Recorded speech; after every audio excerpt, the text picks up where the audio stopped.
इंडी गठबंधन की निराशा और हताशा बढ़ती जा रही है।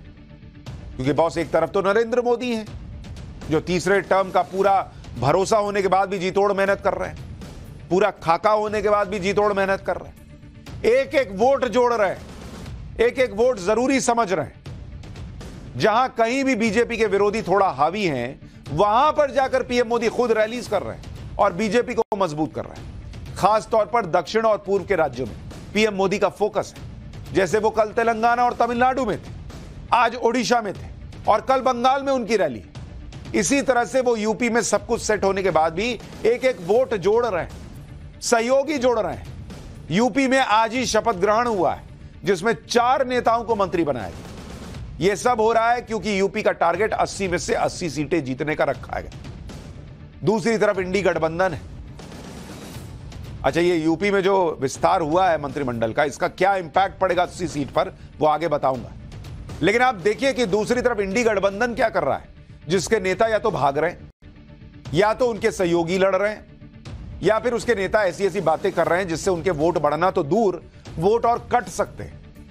जैसे लालू यादव ने पीएम मोदी का परिवार पूछ लिया, लेकिन यह खुद इंडी गठबंधन को उल्टा पड़ गया, क्योंकि सब ये कहने लगे कि वो तो मोदी का परिवार है। मोदी को कोसने से मन नहीं भरा तो इंडी गठबंधन के लोग भगवान राम को लेकर उल्टा सीधा बोलने लगे, जबकि इंडी गठबंधन के लोग इसी बात को लेकर पार्टी छोड़ छोड़ कर जा रहे हैं कि उस पार्टी में कौन रहेगा जिसके नेता राम मंदिर का न्योता ठुकराते हैं, भगवान राम का अपमान करते हैं। यह देखकर भी इंडी गठबंधन के नेता सुधरे नहीं है। भगवान राम को लेकर लगातार बदजुबानी चल रही है। इंडी गठबंधन की पार्टियों का हाल आप देखिए। इनमें से कोई कह रहा है कि वो राम का दुश्मन है, कोई कह रहा है कि राम मंदिर अपवित्र है, कोई कह रहा है कि राम हमें स्वीकार नहीं है, कोई कह रहा है कि राम नाम लो भूखे मरो। अरे बॉस, नरेंद्र मोदी का विरोध करते करते अब भगवान राम का भी विरोध होने लगेगा क्या? इस तरह से अगर भगवान राम के देश में भगवान राम का विरोध कीजिएगा तो बॉस आपकी राजनीति चलेगी। लेकिन इंडी गठबंधन की सियासी समझ पर ही तरस आता है। अयोध्या में राम मंदिर की प्राण प्रतिष्ठा से पहले और उसके बाद से लगातार राम और राम मंदिर के विरोध में बयानबाजी चल ही रही। अच्छा, दूसरे धर्म के लोगों के लिए ये लोग ये सब नहीं बोल पाते, सबको राम जी पे बोलना है। दक्षिण से लेकर पूर्व तक इंडी गठबंधन के नेता भगवान श्री राम के लिए अपमानजनक शब्दों का प्रयोग कर रहे हैं। तमिलनाडु में इंडी गठबंधन की प्रमुख सहयोगी डीएमके के नेताओं ने तो जैसे सनातन और श्री राम के खिलाफ मोर्चा खोला हुआ है। डीएमके नेता ए राजा ने भगवान राम पर ऐसा बयान दिया कि आप यकीन नहीं कर पाएंगे। ए राजा ने कहा कि उन्हें भगवान राम का दुश्मन मान सकते हैं क्योंकि वो भगवान राम को कभी स्वीकार नहीं करेंगे। सुनिए एक बार। ஆனால் நீ சொல்லுகிற கடவுள் இந்த கடவுள் என்றால், இதுதான் ஜெய் ஸ்ரீராம் என்றால், இதுதான் பாரத மாதாக்கு ஜி என்றால், அந்த ஜெய் ஸ்ரீராமனையும் பாரத மாதாவையும் ஒருபோதும் நாங்கள் ஏற்றுக்கொள்ள மாட்டோம், தமிழ்நாடு ஏற்றுக்கொள்ளாது। நீ வேணா சொல்லி பார், ராமனுக்கு எதிரி என்ன, ராமனுக்கு எதிரி? ये इंडी गठबंधन में और खुलकर कह रहे हैं कि भगवान राम का दुश्मन मानना है तो मान लो, फिर भी इंडी गठबंधन में। इधर बंगाल में ममता बनर्जी की पार्टी टीएमसी के नेता भी पीछे नहीं। टीएमसी के एक नेता हैं रामेंदु रॉय, इनके नाम में ही राम है, लेकिन रामेंदु रॉय को भगवान राम से बड़ी परेशानी है। राम मंदिर बनने से भी रामेंदु रॉय की दिक्कत है, और रामेंदु रॉय की यह दिक्कत उनके बयान में दिख रही है। रामेंदु रॉय ने तो कह दिया कि राम मंदिर अपवित्र है क्योंकि पीएम मोदी ने प्राण प्रतिष्ठा की थी, और पीएम मोदी ब्राह्मण नहीं है, इसलिए किसी भी हिंदू को राम मंदिर में नहीं जाना चाहिए। सुनिए एक बार इन भाई साहब का लॉजिक। আপনাদের বাড়িতে পুজো করে কে? ব্রাহ্মণ তো। ব্রাহ্মণ ছাড়া কেউ পুজো করে? কি জোরে বলুন। আচ্ছা, আমার এদিকে মুসলিম ব্যক্তিরা আছে, আমার চাচাকে জিজ্ঞাসা করছি, আপনাদের মসজিদে নামাজ পড়ান কে? ইমাম সাহেব তো। রাম মন্দির তৈরি হলো, নরেন্দ্র মোদী গিয়ে মূর্তি প্রতিষ্ঠা করে তার পুজো অর্চনা করলো। তা আমি প্রশ্ন করছি, নরেন্দ্র মোদী কোথাকার ব্রাহ্মণ বলতে পারবেন? পৈতিটা কে দিয়েছিল? কবে পৈতে হয়েছিল বলতে পারবেন?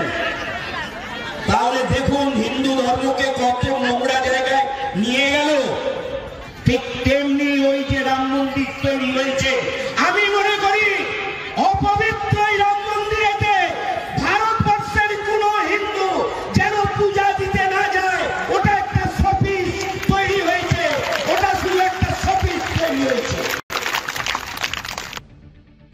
तो इनके लिए राम मंदिर शो पीस से ज्यादा कुछ नहीं, क्योंकि नरेंद्र मोदी ने प्राण प्रतिष्ठा, कोई इनको बताए नरेंद्र मोदी प्राण प्रतिष्ठा के कार्यक्रम में गए थे? प्राण प्रतिष्ठा उन्होंने नहीं की है।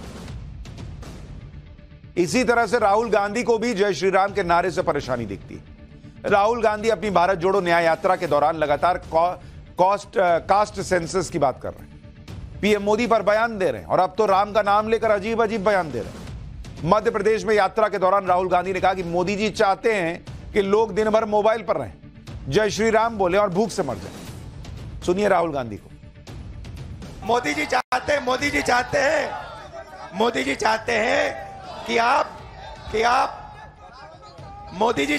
कि आप दिन भर मोबाइल पे रहो, जय श्री राम बोलो और भूखे मर जाओ। अच्छा, इतनी गरीबी तो दूसरे धर्मों में भी है। इतना इन लोगों ने सेक्युलरिज्म के नाम पर मुसलमान का वोट लिया। मुसलमान आज भी गरीब है, उसको तो कभी नहीं बोलते, उसके धर्म पर कुछ नहीं बोलते। सबको हिंदुओं पर बोलना है, जय श्री राम बोलो और भूखे मर जाओ। राहुल गांधी को यह नहीं दिखता कि खुद उनकी पार्टी के नेता यह कह चुके हैं कि राम नाम के खिलाफ बोलकर राजनीति नहीं हो सकती। राम मंदिर की प्राण प्रतिष्ठा में ना तो कांग्रेस गई थी, ना ही समाजवादी पार्टी, दोनों को ही न्योता मिला था। इसका अंजाम यह हो रहा है कि कांग्रेस और समाजवादी पार्टी के नेता श्री राम के नाम पर ही पार्टी का साथ छोड़ रहे हैं। गुजरात कांग्रेस के पूर्व प्रदेश अध्यक्ष अर्जुन मोढवाडिया ने कांग्रेस छोड़ दी। राम मंदिर पर कांग्रेस के स्टैंड से अर्जुन मोढवाडिया सहमत नहीं थे। उन्होंने आरोप लगाया कि कांग्रेस राम मंदिर के मुद्दे पर जन भावना को समझ ही नहीं पा रही है। अर्जुन मोढवाडिया के साथ कांग्रेस के 2 और नेता बीजेपी में शामिल हो गए। समाजवादी पार्टी के विधायक मनोज पांडे भी राम मंदिर पर पार्टी के स्टैंड से नाराज थे। राज्यसभा चुनाव के दौरान मनोज पांडे ने क्रॉस वोटिंग की थी। मनोज पांडे ने कहा कि समाजवादी पार्टी लगातार राम का अपमान कर रही है। बोले कि राम मंदिर के दर्शन करने से समाजवादी पार्टी कैसे रोक सकती है बॉस। राज्यसभा चुनाव सपा के कई विधायकों ने राम मंदिर के मुद्दे पर क्रॉस वोटिंग की थी। इतना हो रहा है इन लोगों के साथ, फिर भी इन लोगों को समझ नहीं आ रहा है कि श्री राम को लेकर इस देश के लोगों की भावनाओं में क्या है। कैसे श्री राम भावनाओं में बसे हैं लोगों के, और श्री राम का अपमान करना जनता का अपमान करने जैसा है। अर्जुन मोढवाडिया गुजरात में कांग्रेस के कोई छोटे नेता नहीं है, बड़े नेता थे, लेकिन राम मंदिर पर श्री राम पर जिस तरह की राजनीति कांग्रेस कर रही थी उससे आहत हुए, कांग्रेस छोड़े बीजेपी में चले गए। इसके बाद भी इन लोगों की आंख नहीं खुल रही। फिर उसके बाद ईवीएम को गाली देंगे, जुडिशरी को गाली देंगे, पत्रकारों को गाली देंगे, सबको गाली देंगे, लेकिन खुद ऐसा क्या काम कर रहे हैं कि पब्लिक वोट नहीं दे रही, वो नहीं देख रहे। राम के नाम का विरोध करने का अंजाम इंडी गठबंधन देख रहा है। उसके बावजूद इंडी गठबंधन के नेता लगातार भगवान राम और सनातन को लेकर बदजुबानी कर रहे हैं, जैसे इनके पास कोई और मुद्दा ही नहीं। लेकिन जब ऐसे बयानों पर कानूनी कार्रवाई होती है तो इनको अपना संवैधानिक अधिकार याद आ जाता है। कल ही डीएमके के नेता उदयनिधि स्टालिन को इसी बात पर सुप्रीम कोर्ट ने खूब सुनाया था। तमिलनाडु के सीएम के बेटे उदयनिधि ने पिछले साल सनातन की तुलना डेंगू मलेरिया से की थी और कहा था कि सनातन को खत्म कर देना चाहिए। इस बयान के बाद उदयनिधि स्टालिन के खिलाफ देश भर में अलग अलग जगह एफआईआर हुई। उदयनिधि सारी एफआईआर को क्लब करवाने सुप्रीम कोर्ट गए, जहां कोर्ट ने उदयनिधि को जमकर फटकार लगाई। उदयनिधि के वकील अभिषेक मनु सिंघवी ने कहा कि उदयनिधि के खिलाफ 6 राज्यों में एफआईआर है, इन सभी को क्लब कर दिया जाए। सुप्रीम कोर्ट ने कहा कि आपने अभिव्यक्ति की स्वतंत्रता और धर्म के प्रचार प्रसार की स्वतंत्रता के अधिकार का दुरुपयोग किया। आप आम आदमी नहीं हैं, राजनेता हैं, आपको पता होना चाहिए था कि इस तरह के बयान का क्या अंजाम होगा। सुप्रीम कोर्ट ने कहा कि अब आप अनुच्छेद 32 के तहत सुप्रीम कोर्ट से राहत की मांग कर रहे हैं। उदयनिधि के वकील अभिषेक मनु सिंघवी ने कहा कि वो उदयनिधि के बयान को सही नहीं ठहरा रहे, बस सारी एफआईआर एक जगह कर देने की बात कर रहे हैं। सुप्रीम कोर्ट ने कहा कि आप आम आदमी नहीं हो बल्कि मंत्री हो, आपको नतीजों के बारे में पता होना चाहिए, आपको संबंधित हाईकोर्ट में जाना चाहिए। इस पर उदयनिधि के वकील ने कहा कि इसके लिए 6 हाईकोर्ट में जाना पड़ेगा और वो इसी तरह फंसे रह जाए। इसके बाद सुप्रीम कोर्ट ने कहा कि इस मामले में 15 मार्च को अब अगली सुनवाई।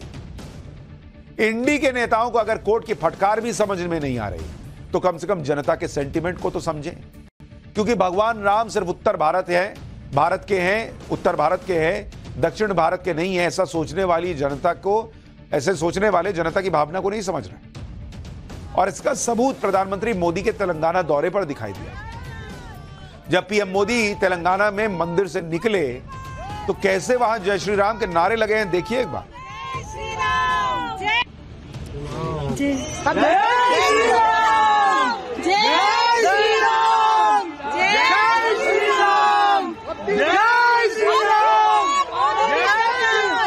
अब की बार 400 पार, अब की बार जय श्री राम, जय श्री राम, जय श्री राम, जय श्री राम, जय श्री राम। इंडी गठबंधन के नेताओं को तेलंगाना के मुख्यमंत्री रेवंत रेड्डी से भी सीखना चाहिए।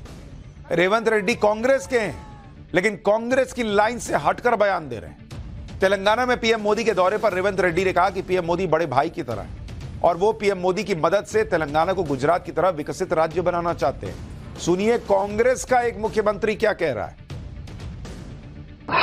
हमारे हिसाब से प्रधानमंत्री का मतलब हमारे बड़े भाई के जो मदद रहे तो ही हर प्रदेश के मुख्यमंत्री उनके क्षेत्र में वो कुछ तरक्की कर सकता है, कुछ डेवलपमेंट को आगे ले सकता है।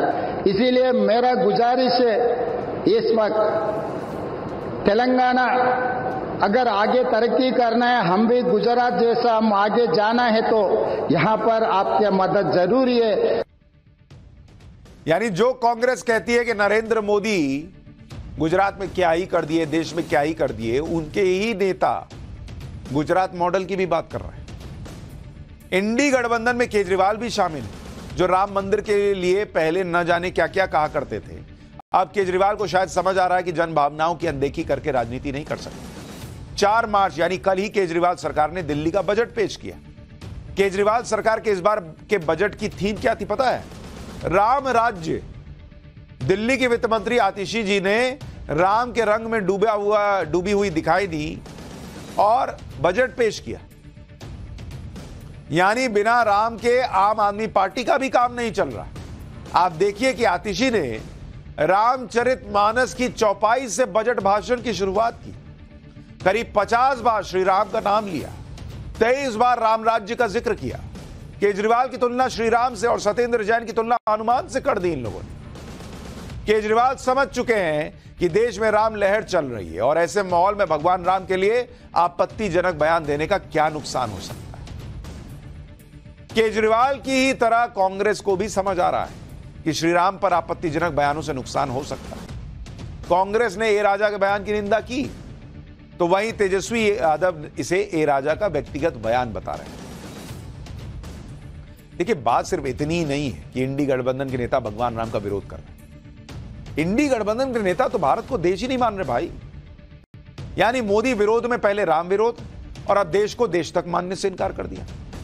डीएमके के नेता हैं ए राजा, उन्होंने कह दिया कि भारत एक राष्ट्र ही नहीं है बल्कि एक महाद्वीप है जहां अलग अलग भाषा बोलने वाले राज्य हैं। जो उड़िया बोलने वाला अलग देश है, मलयालम बोलने वाला अलग राष्ट्र है, तमिल बोलने वाला अलग राष्ट्र है। यह तो इन लोगों का हाल है। देश को लेकर इंडी गठबंधन के दलों की सोच अब जनता के सामने है।